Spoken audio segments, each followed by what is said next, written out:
सहनाववतु सहनौ भुनक्तु सह वीर्यं करवावहै तेजस्विनावधीतमस्तु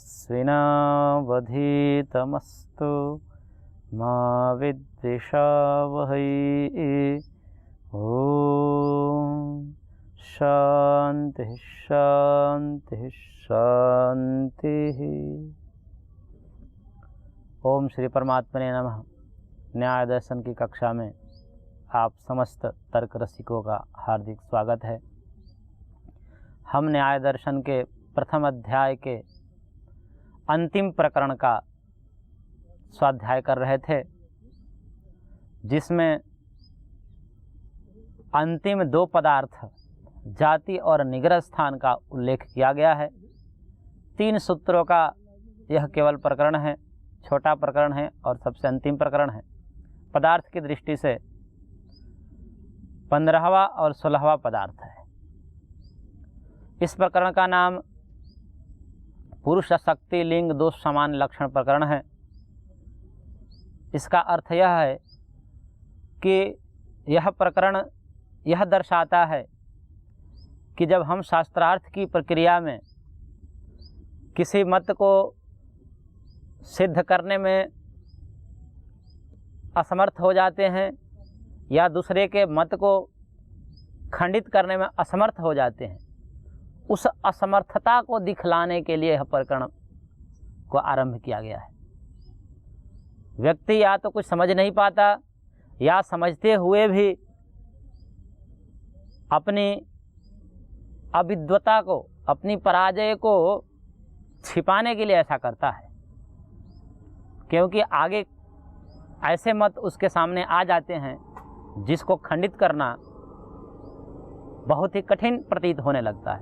उस दशा में अपने को पराजित स्वीकार न करने की भावना से और श्रोतागण को प्रभावित करने की दृष्टि से ऐसा किया जाता है, जिसमें हमने जाति को पढ़ा। साधर्म वैधर्माभ्याम प्रत्यवस्थानम जाति, अर्थात साधर्म और वैधर्म के द्वारा खंडित करना यह जाति कहलाता है।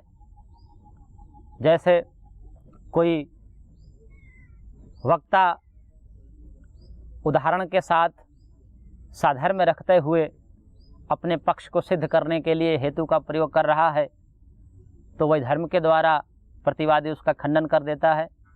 यदि वादी या वक्ता अपने पक्ष को उदाहरण के साथ वैधर्म रखते हुए हेतु का प्रयोग कर रहा है, तो वह साधर्म के द्वारा उसका खंडन कर देता है।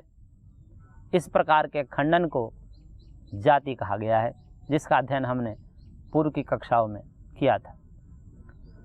अंतिम जो पदार्थ निग्रह स्थान का वर्णन महर्षि सूत्रकार ने किया, और यह दोनों जाति और निग्रह स्थान पराजय के हेतु के रूप में कहा गया है कि ऐसा प्रयोग करने वाले को पराजित समझा जाता है, लेकिन तब तक पराजित नहीं समझा जाता है जब तक वादी द्वारा उसके जाति और निग्रह स्थान के प्रयोग को समझ न लिया जाए, पकड़ न लिया जाए। जब तक नहीं पकड़ पाएगा यदि व्यक्ति, तो वो जीता गया ऐसा माना जाएगा। वहाँ पर पकड़ना होता है कि यह व्यक्ति ने जाति का प्रयोग किया है, उस जाति के प्रयोग को वहाँ पर उद्घाटित करना पड़ता है वक्ता के द्वारा कि आपने यहाँ पर इस प्रकार के जाति का प्रयोग किया है, आपने इस प्रकार के निग्रह स्थान का प्रयोग किया है, वहाँ पर कहना पड़ता है। यदि नहीं कहता है वादी, तो उसका मत सत्य होने पर भी वह हार का सामना उसको करना पड़ता है।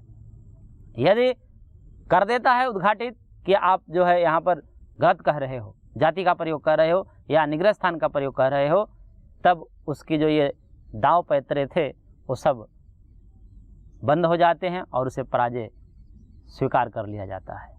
अंतिम पदार्थ निग्रह स्थान के संदर्भ में महर्षि सूत्रकार सूत्र दे रहे हैं, कह रहे हैं विप्रतिपत्ति ही अप्रतिपत्तिश्च निग्रह स्थान। अर्थात विप्रतिपत्ति का अर्थ है, प्रतिपत्ति मतलब ज्ञान होता है, विप्रतिपत्ति मतलब विपरीत ज्ञान, अप्रतिपत्ति मतलब अज्ञान।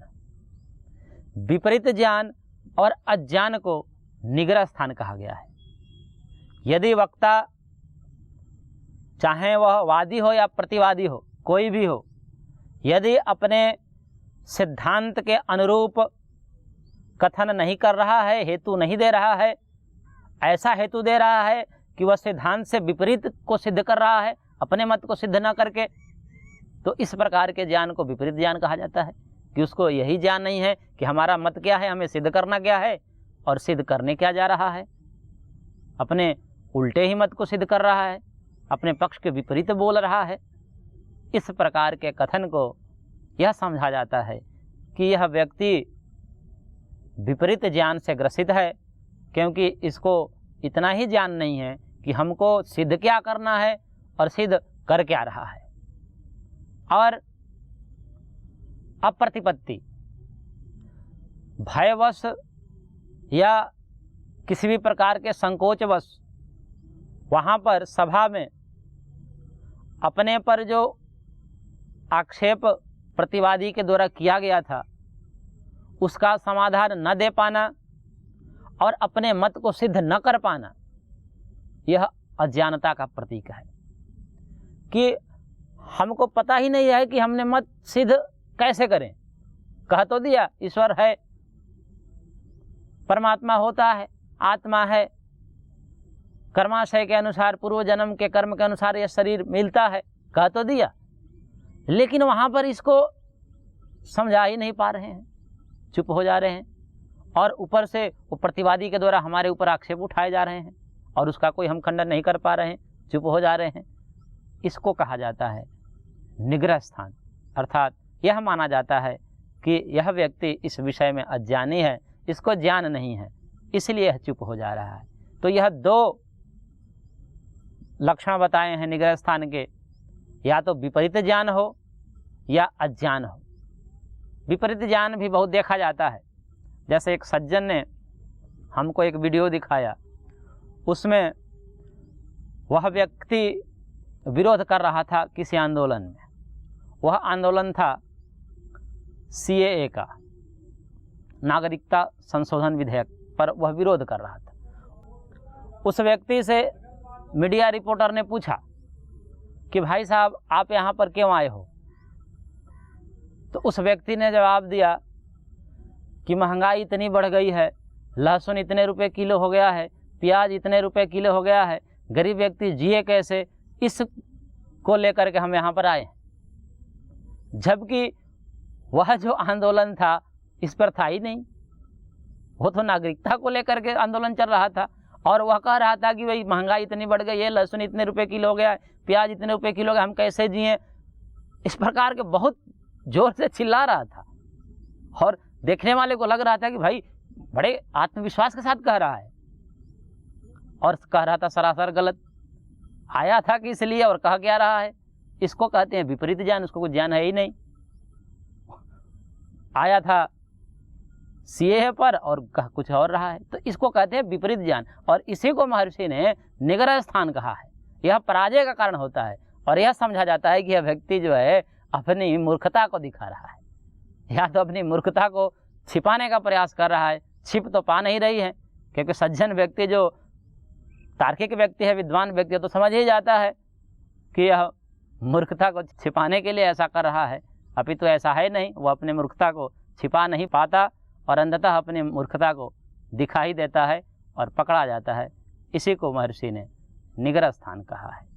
आगे महर्षि सूत्रकार इस अध्याय का अंतिम सूत्र दे रहे हैं, तद विकल्पात जाति निग्रह स्थान बहुत्वम, अर्थात इसके विकल्प से यह जाति और निग्रह स्थान का बहुत्व है, अर्थात अधिकता है, अनेकता है, कई हैं।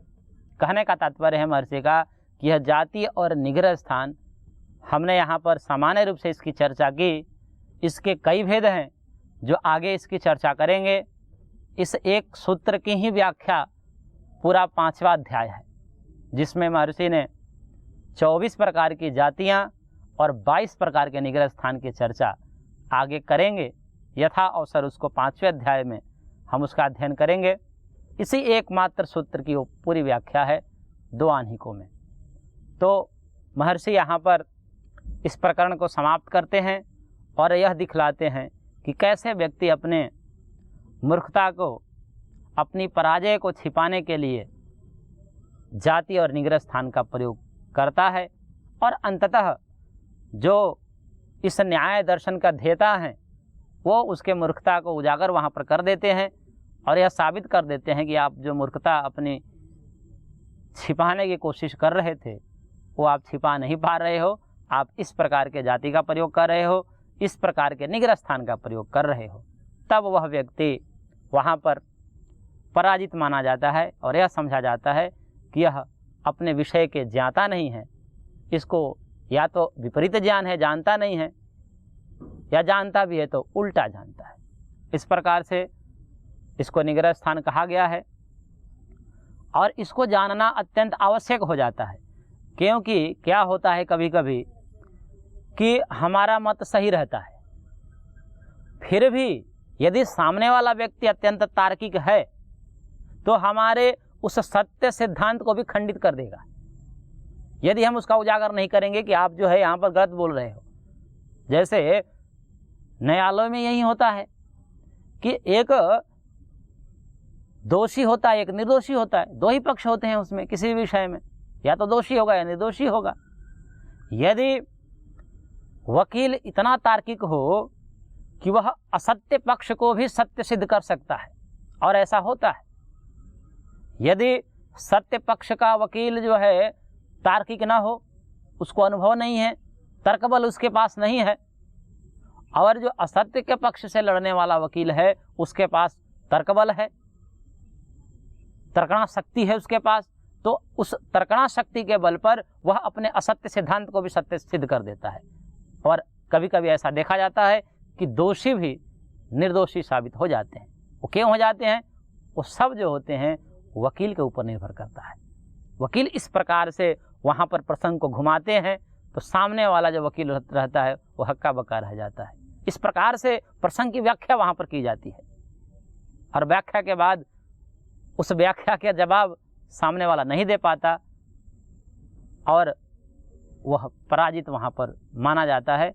असत्य सिद्धांत भी जीत जाते हैं कभी कभी। इसलिए इस प्रकरण को समझना अत्यंत आवश्यक हो जाता है। इस प्रकार से यह अध्याय 2 आह्निकों में 61 सूत्रों के द्वारा 10 प्रकरणों में समाप्त होता है। और इस एक अध्याय के अध्ययन करने से अब हम कुछ सत्य और असत्यों को जांचने में, परखने में समर्थ हो चुके हैं। पंचावयों के बल पर, प्रतिज्ञा, हेतु, उदाहरण, उपनय, निगमन के आधार पर हम किसी संदर्भ में, किसी विषय में उसके गहरी चिंतन कर सकते हैं। आगे विस्तार से ग्रंथ का आरंभ करेंगे, लेकिन कुछ विषयों पर प्रकाश डालना अत्यंत आवश्यक हो जाता है कि हमने सारे नियम मर्यादाएं जो तर्क की है, शास्त्रार्थ की है, समझ ली। इस अध्याय में जितना महर्षि को कहना था वो सब कह दिया है। आगे इसी एक अध्याय का जो विस्तार है बाकी 4 अध्यायों में किया गया है, परंतु यहाँ पर हम कुछ विषयों का उद्घाटन करेंगे। जैसे नास्तिकों का मत है कि आत्मा या ईश्वर नहीं होता है। सबसे पहली बात, यदि हमसे कोई पूछे कि भाई ईश्वर है या आत्मा है, इसमें क्या प्रमाण है, तो हमारा अनुभव यह कहता है कि उस व्यक्ति को जवाब यह देना चाहिए कि ईश्वर नहीं है, इस विषय में आप प्रमाण दो, क्योंकि ईश्वर है इसमें तो बहुत प्रमाण है, हम उसको खंडित कर ही नहीं सकते। आप यह बताओ कि ईश्वर नहीं है, इस विषय में आपका क्या प्रमाण है, क्या हेतु है, क्या आप तर्क देना चाहते हो। सबसे मोटा तर्क वहाँ पर दिया जाता है। प्रथम तर्क, जो कुछ नहीं सोचते, जो न्याय की प्रारंभिक कक्षा में भी नहीं बैठे हैं, वह सीधे कह देते हैं ईश्वर होता तो दिखता नहीं। यह बहुत ही मोटा तर्क है। ईश्वर नहीं दिखता इसलिए नहीं है, यह हेतु है। उनकी प्रतिज्ञा है ईश्वर नहीं है, हेतु क्या है? न दिखने से। अब हेतु की यदि हम व्याप्ति बनाएंगे कि जो जो नहीं दिखता है वह नहीं है, यह बनेगा उनके अनुसार कि जो जो नहीं दिखता है वह नहीं है। अब इसका व्यभिचार देखा जाता है कि जो जो नहीं दिखता वो चीज़ होती भी है। अभी वर्तमान में एक महामारी फैली है कोरोना। वो कोरोना नामक जो विषाणु है वो कहाँ दिखता है? तो क्या कहेंगे कि नहीं है? तो यह तर्क खंडित हो जाता है कि जो जो नहीं दिखता वह नहीं है, इसलिए यह हेतु व्यभिचरित है, खंडित हो जाता है। इस हेतु के विपरीत में हम कई उदाहरण दे सकते हैं जिससे यह हेतु खंडित हो जाता है कि जो जो वस्तु नहीं दिखती है वह वस्तु भी होती है। अर्थात यह जो पूर्व पक्ष के तरफ से, नास्तिकों के तरफ से यह प्रश्न किया गया था और यह हेतु दिया गया था कि न दिखने से नहीं है, तो यह हेतु हेत्वाभास है। इसके विपरीत न दिखने वाले वस्तु की भी सत्ता होती है। जैसे इसमें कई कारण हैं। कोई वस्तु अति दूर होने के कारण भी नहीं दिखती। जैसे कोई विमान या कोई पक्षी आकाश में इतने दूर तक, इतने ऊपर जाकर के उड़ जाए जो हमारी नेत्रों से नहीं दिखाई पड़े। कभी कभी ऐसा होता है, विमान इतनी ऊपर जाके आसमान में गड़ जाती है, या कोई कोई पंछी इतने ऊपर जाकर के उड़ते हैं और आकाशमान में गड़ जाते हैं, वो दिखाई नहीं देते। तो वह दिखाई न देने से क्या कहेंगे कि ऊपर पक्षी नहीं है? दिखाई न देने से क्या कहेंगे वहाँ पर कि नहीं है? हमारी आँखों की एक क्षमता है, एक सीमा है, उस सीमा के अंतर्गत जो वस्तु आएगी उसको देख पाएगी, उससे बाहर चली जाएगी तो नहीं दिखेगी। तो जो बाहर चली गई वस्तु तो क्या वो नहीं है? ऐसा नहीं कहा जा सकता। वस्तु है लेकिन दिखाई नहीं दे रही है। तो दिखाई न देते हुए भी वस्तु होती है, अति दूर होने के कारण। कभी कभी कभी कभी अति नज़दीक होने के कारण भी वस्तु होते हुए भी दिखाई नहीं देती। जैसे आँख में लगा हुआ काजल, वो इतना नज़दीक है, इतना पास है कि होते हुए भी नहीं दिखता। तो क्या न दिखने से कहा जाए कि आँख में काजल नहीं है? ऐसा तो नहीं कहा जा सकता। तो यह कहना कि वस्तु न दिखने के कारण नहीं है, यह अत्यंत ही शिथिल हेतु है, यह हेत्वाभास है। और भी कई हेतु है। जैसे किसी को इंद्रिय घात हो जाए, इंद्रियां नष्ट हो जाए, जो जानने के साधन इंद्रियां हैं, आँख, कान, नाक, जीभ, त्वचा, ये जो जानने के साधन हैं, इनमें गड़बड़ी हो जाए। किसी दृष्टि बाधित व्यक्ति के लिए सारा जगत का रूप क्या खत्म हो गया? नहीं है, क्योंकि उसको दिख नहीं रहा है। किसी मूक और बधिर व्यक्ति के लिए क्या शब्द नहीं है? जो सुन नहीं सकता, क्या शब्द की सत्ता है इस संसार में नहीं है? तो क्या यह कहा जा सकता है कि न सुनने मात्र से किसी दृष्टि बाधित व्यक्ति के लिए, न दिखाई देने मात्र से रूप का लोप हो गया, किसी बधिर व्यक्ति के लिए शब्द का लोप हो गया? ऐसा तो नहीं कहा जा सकता। तो केवल इंद्रियों से न देखने मात्र से वह वस्तु नहीं है, ऐसा नहीं कह सकते। कभी कभी मन का किसी एक विषयों में अनुरक्त हो जाने से, आसक्त हो जाने के कारण भी अन्य वस्तुएं नहीं दिखलाई पड़ती। मन किसी एक वस्तु में अनुरक्त हो गया तो उस एक वस्तु में मन अनुरक्त होने से बाकी सब विषय नहीं दिखते। तो क्या कहा जाएगा बाकी विषय नहीं है? जैसे मन किसी एक विषय में लग जाए और इतना लग जाए कि अन्य विषय को भूल ही जाए। कोई व्यक्ति इतने घोर चिंतन में पड़ जाए कि चिंतन में पड़े पड़े इतना गहरे चिंतन में चला जाए कि उसके सामने कौन गया कौन आया इसका बोध ही नहीं रहे। तो क्या कहेंगे कि वो जो आने जाने वाला व्यक्ति है ही नहीं, क्योंकि उसको बोध नहीं हुआ, उसको दिखाई नहीं दिया। ऐसा होता है, अनुभव में आता है कि मन जब आसक्त हो जाए, किसी एक विषय में लग जाए, लीन हो जाए, तो भी बाकी विषय नहीं दिखाई देते। तो क्या वो नहीं है? ऐसा नहीं कहा जा सकता। उस वस्तु की भी सत्ता है। इसलिए यह कहना कि वस्तु न दिखाई देने से नहीं है, ऐसा नहीं है। कुछ वस्तुएं व्यवधायित हो जाने से, उसके बीच में कुछ पर्दा आ जाने से, बाधा आ जाने से भी नहीं दिखाई देती है। जैसे हमारे शरीर के अंदर कितने अंग हैं जो ऊपर से नहीं दिखाई देते, ऊपर से व्यवधान है, चमड़ी, अस्थि इत्यादि से, मांस इत्यादि से। व्यवधान है, कहाँ दिखाई देते? तो क्या उसको नहीं दिखाई देने से हम कहेंगे कि नहीं है? हमारे घर कहीं यहाँ से दिखाई नहीं देता, हमारे माता पिता यहाँ से दिखाई नहीं देते, हमारे स्वजन यहाँ से दिखाई नहीं देते, तो क्या कहेंगे कि वो नहीं है? तो इस प्रकार की कहना कि दिखाई न देने से वो नहीं है, दिखाई न देने से तो हमारी लिवर किडनी भी नहीं दिखाई दे रही है, तो क्या कहेंगे हम बिना लिवर किडनी के घूम रहे हैं? ऐसा तो नहीं है। ये कहना अत्यंत मूर्खता है। हमारा घर यहाँ से नहीं दिखाई दे रहा है, हमारे स्वजन यहाँ से नहीं दिखाई दे रहे हैं, तो क्या कहें कि वो नहीं है? ऐसा नहीं कहा जा सकता। यह अत्यंत ही मूर्खतापूर्ण बातें हैं और यह हेतु नहीं, हेत्वाभास है। कभी कभी वस्तु सूक्ष्म होने से भी नहीं दिखाई देती है, जैसे अणु, परमाणु इत्यादि इतने सूक्ष्म होते हैं कि सूक्ष्मता के कारण वो दिखाई नहीं देते, वो हमारी आंखों से। जैसे हमने अभी बताया कि ये जो वायरस है, जो अभी महामारी फैली है कोरोना, इतने सूक्ष्म उसके विषाणु हैं कि वो नहीं दिखता आंखों से, तो क्या कहेंगे कि वो नहीं है? ऐसा तो नहीं कर सकते, फिर तो प्रलय ही मच जाएगा। तो यह कहना कि वस्तु न दिखने के कारण नहीं है, ऐसा नहीं होता, ये बातें खंडित हो रही है। और भी ये तर्क दे सकते हैं इसमें अनेक तर्क हैं, हम तो कुछ तर्क यहाँ पर दे रहे हैं।